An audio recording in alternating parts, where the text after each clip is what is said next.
Check out this big giant tree. Oh, there goes a hawk. Yep. I have no telephotos today, except for my Nikon 80-200 f2.8D. I do have that one.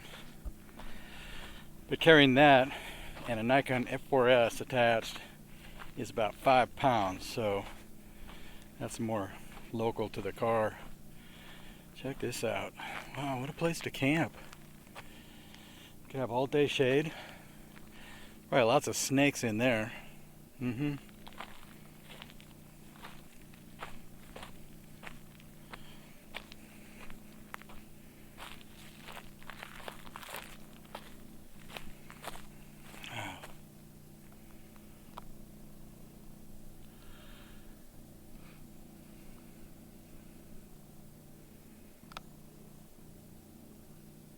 Probably could get here, but not today. And then somebody was here a long time ago, I reckon, actually cut this up. Could that be the Forestry Service, State Park? Look at all that firewood. Oh my gosh, that would make a pyre like anybody wouldn't believe. Hoo-wee. And then for you rafting folks, when we get a lot of water coming down this here river after a big storm, we could build a raft and float down to civilization somewhere, right? I reckon not. Anyway, off I go. So I believe this is my marker tree, and by looking at those mountains, I know pretty much exactly where I am. So I go to this tree and I hang a left. We're going to do an oblique, as they say in the military. And we are going to head off. Let's see here. That way. Gotta watch out for them prairie dog holes though. Uh-oh, soft sand ahead. See you in a bit. One thing I gotta put in is a safety note. Some people will look at this and go, oh, that's easy, I can do that. But I tell you what, I'm pushing 67 and I take a lot of precautions. I also have been doing this for a very long time. And I know the area that I'm in.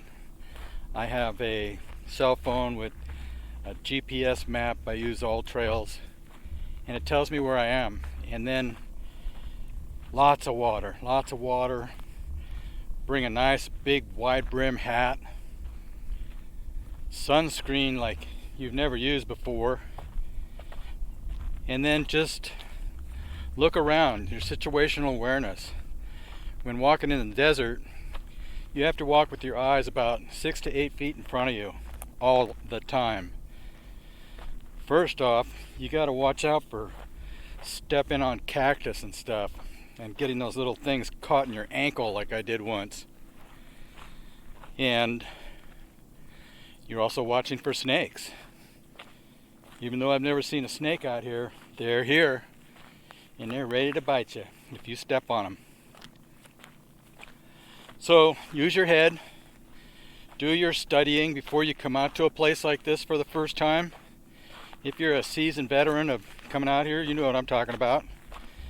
There's a lot of good books on desert hiking, desert camping, the do's and don'ts of desert whatever. But it's a beautiful place to bring your family to see this place and to experience what our pioneers experienced oh so long ago.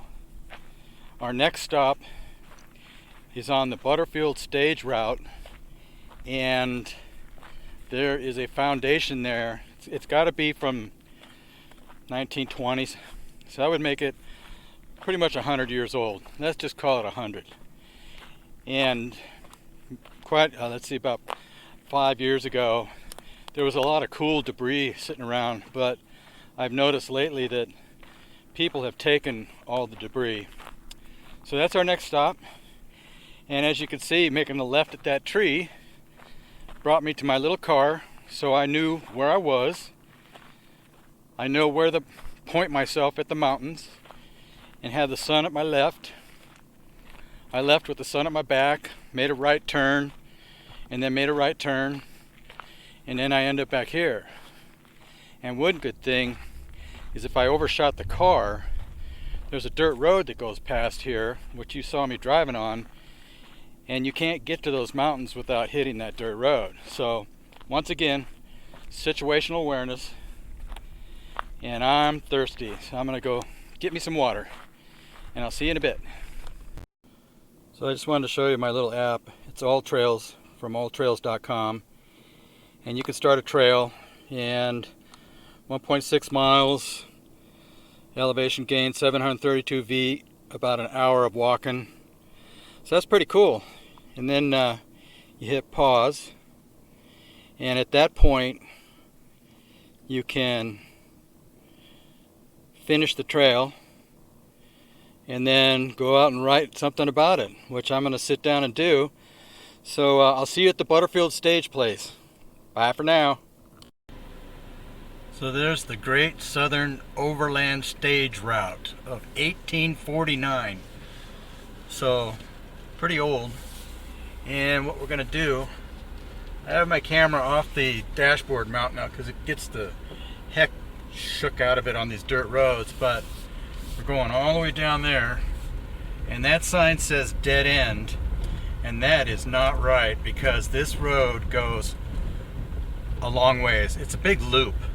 I've taken it, and so I'll see you when I get to this pretty cool spot. I'll see you then. So this is happy spot number 2 on my Google Earth. I mark it, and you can see I can actually get the car in the shade, and this is a great place to come camping here because this one tree over here, it has a hollow cut out of it, or grew out of it, I don't know what you want to call it, but let's see, in the shade it's about 91, and in the sun it's warmer for sure. The sun is intense, but there's kind of a cool breeze, and it's probably about 95 at the most. So I just got to show you this place over here, and then we'll go down and check out the remains of a Butterfield, I guess you call it a way station.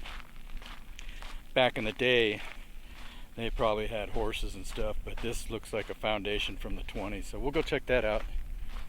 But here's this tree. Oh, there goes a big hawk again. That's number 3. Anyway, oh, there you go. It's an owl. Oh man. Shh. Oh well, now I know they're out here. But anyway, check that out. I can almost fit my little EcoSport in there if I trim some leaves, but there's a lot of flies in here, and I think I would rather camp over there. But here's a piece of tile. Oops, I broke it. Anyway, so this is happy spot number 2, and I've hiked all over this place. Never seen a snake here either, but there's always a first time. So remember, like I said, keep your eyes 6 to 8 feet in front of you on the ground. Now on that side is the super Badlands dry side. Beautiful canyons and carved out from thousands of years ago. And then this side is the Green Valley. It's like that TV show. And so we're gonna go down there and I'll show you. So I gotta go back to the car and prep. See you in a bit. Yep, look at this. This is what you call stark beauty. you know. So I'd like to see a dinosaur come up over that ridge there. Look at this. And it's really green, you know. It's probably going to hit 100 today. These plants don't care. They've been here forever. But we were going down this way.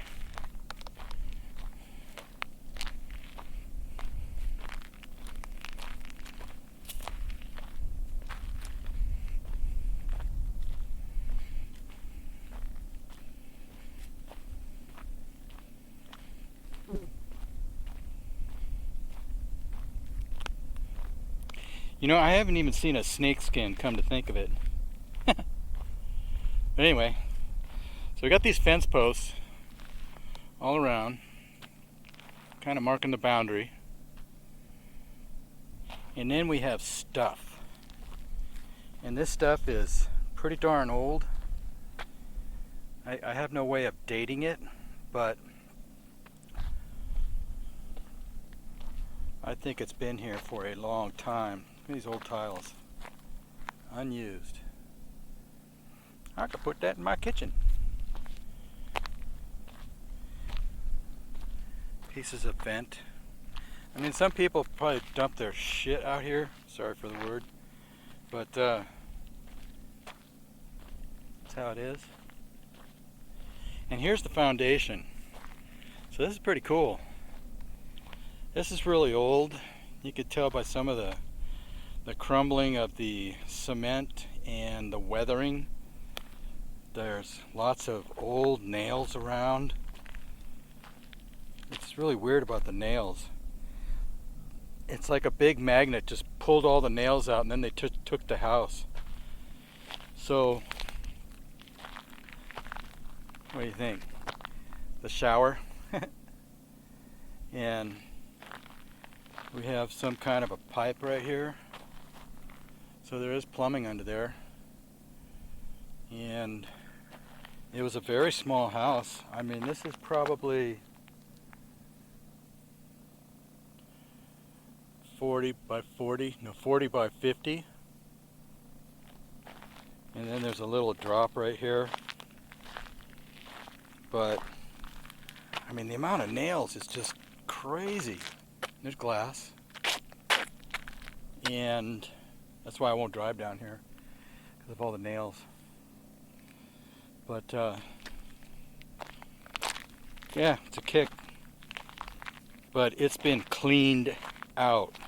I don't know if, like, scavengers come out here to get the vintage stuff, because I've seen light sockets. I have a page on my website for desert debris.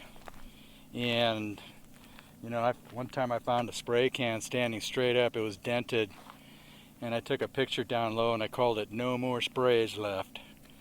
And I found a gallon gas can that was rusted through, sitting there. You could tell it had been there for a long time. Kind of like, hey, I wonder if that's my spray can.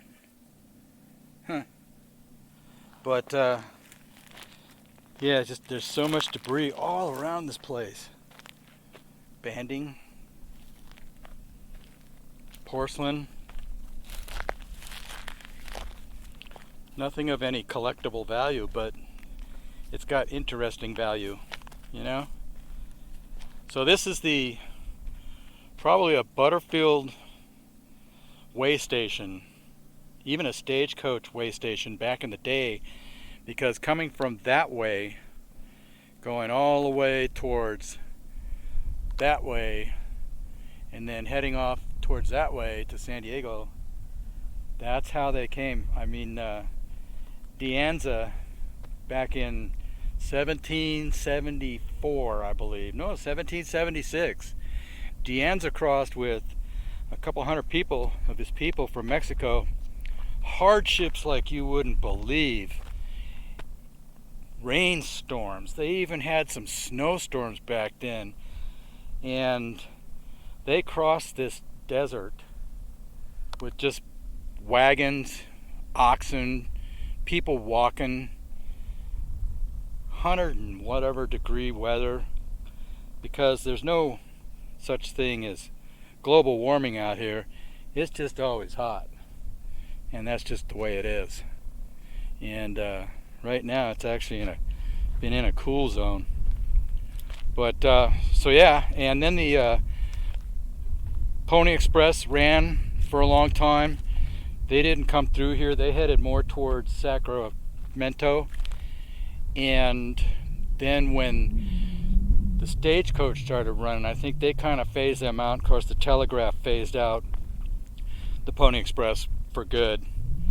And let's see, what's that? And anyway, they ran the stagecoach route for a while. But then, back in the day, 1920s or something like that, this was another type of way station, or maybe even somebody's house, for all I know. You know, they built it here, and this is what's left of it. Pretty interesting, huh? Way cool. Let's head over that way. Well, it took me a bit to find it, but here's what's left of their water tank. It's a Catholic water tank because it's holy. Dun-dun-dun. But last time I saw this, it was standing straight up with the Tin Man's hat on. And that's all that's left of that. I was also thinking that for that little house there, the foundation, you can tell by the ground that it pretty uniformly floods around here, which means in a torrential rain, that house had to be like washed out. Maybe that's why it is the way it is.